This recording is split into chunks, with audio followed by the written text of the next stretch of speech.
Number 3 is you save money because you're scared to invest. Most traditional Indian households have a save-heavy mindset where you work to make a lot of money just so you can save a lot of money, because investing in money is risky, which it is. You can lose money, which is why I always say, make sure you always do your own due diligence and never blindly trust a random guy on YouTube. But this is where you got to understand investing has risks, but there's also risks with not investing your money.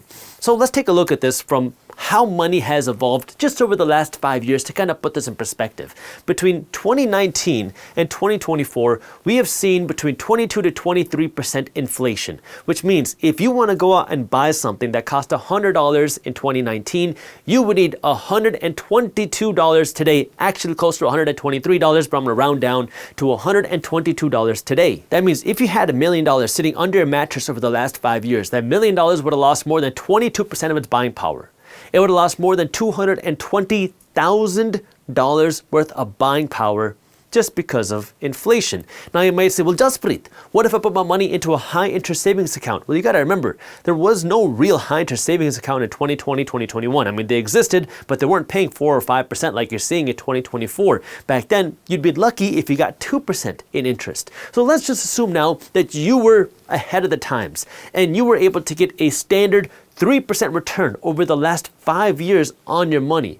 Well, that means that your $1 million over the last 5 years would have grown to $1.15 million. Or to keep apples to apples, that would have meant if you had $100 in the high interest savings account earning you 3% a year, which wasn't possible in 2020, 2021, but I'm going to assume that it still was possible.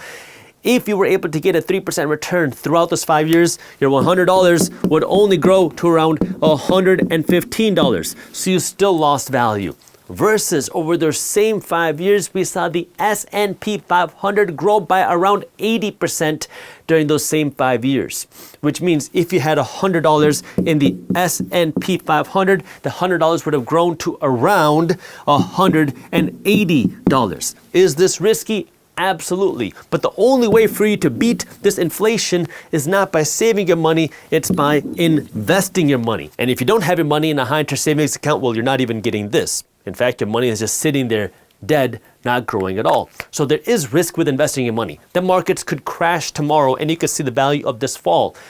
But the reality is, unless you're willing to take some risk, you're never going to see any upside. And the second part of this that you have to understand is that we know markets will crash again. We know that a recession will happen again. This is a fact. Nobody knows when. But the reality is these types of market crashes and recessions create more millionaires than any other time because they give you the opportunity to go out and invest more aggressively. And the way that you can mitigate your risk is by, number 1, investing for a longer period of time. Number 2, understanding financial education, that we know how to find a good investment. That way you don't invest into Sears on its way to bankruptcy. There are a lot of ways to mitigate the risk. For example, investing in an index fund or an ETF, so all of your assets are not in one company.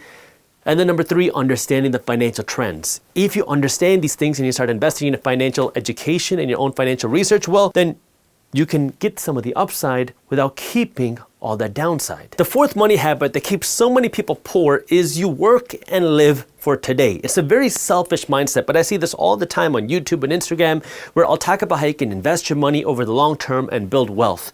And one of the very common responses I get is, I don't want to wait until I'm old to enjoy my money. I don't want to have to wait until I'm 65 to be able to enjoy my money. Why would I want to be rich when I'm old, when I can spend and enjoy my money today? Well, the reality is time is going to go by, whether you like it or not, whether you're smart with your money or not. And the reality is you're broke today. So now, do you want to have a wealthier tomorrow or just be broke today and be broke tomorrow? Because, people will say things like, well, $1 million when I'm 65 is not going to be that much buying power. So what's the point of me working to have $1 million when I'm 65? Well, at this rate that you're at today, you're going to have $44 when you're 65. $1 million is more than $44. So which one would you rather have? $1 million or 44? And this is where you got to understand, building wealth takes time. That's a fact. There's no kind of golden sauce that you can use to get around that. Building wealth takes effort. You're going to have to put in money. And if you're not willing to put in the effort, and if you're not willing to put in the time, you're never going to see the success. But most people here have a very short-term window that I want to see this richness next month, next year, in 5 years. And if I don't get it, I don't want to put my effort or work towards that because I can't see the light at the end of the tunnel. It's a very selfish way to think because now you're only focusing on today. But if you really want to build wealth, you got to plan for tomorrow not just today. Number 5 is you make emotional decisions with your money. When people hear that Nvidia is breaking new record highs, what do? They don't sit there and say, oh, I wonder if this is a good investment or not. Should I analyze this? No, instead what they say is, oh my God, what if it doubles in value again in 6 months and I'm going to come in and buy that way I can double my money? It's an emotional investment decision without actually any real financial education applied to it. You see the same thing happen when you see a downturn. People get scared, they start to panic, and then they start to sell. Why? Because you hear the news talking about how everybody is selling, you need to get out now before the world ends. It's scary, and it can be exciting at the top, but this is where if you really want to invest your money and build wealth, you have to know how to do it the right way.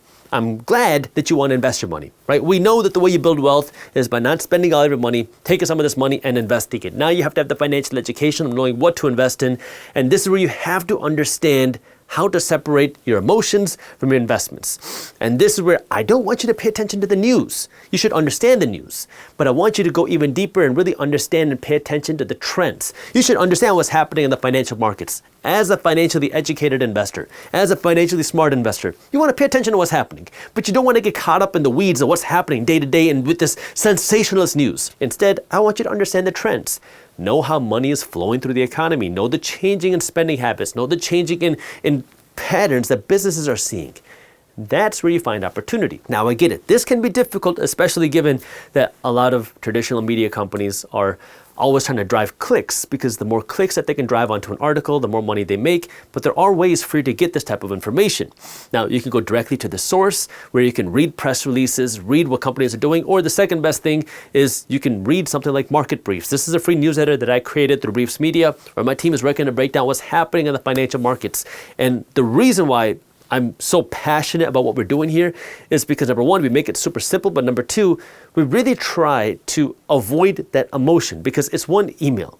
Once you open the email, all the financial news is there. So we don't have to have any of that sensationalism. We break things down that we can get a better idea of what's happening in the financial markets, and it's completely free. So if you haven't joined Market Briefs yet, I got the link for you down in the description below. But even if you don't join Market Briefs, you're not going to hurt my feelings that bad. But what I do want you to understand, no matter what you use to learn of what's happening, you have to be able to separate your emotion from your finances, because that distinction is going to allow you to stay calm when things get crazy. And I can guarantee you that things will get crazy. When? Nobody knows when, but you know things will get crazy. And if you are prepared and you can stay calm, you can find the opportunity and use it as a time to make a lot of wealth pretty quickly. If you enjoyed this clip and you want to continue your financial education journey, I have another video that I think you'll love. All you got to do is click that button right over there. And for those of you who want to stay up to date on the top finance and business news, you can join Market Briefs, my free financial newsletter, by clicking that button below. Thank you for watching, and I'll see you in the next one.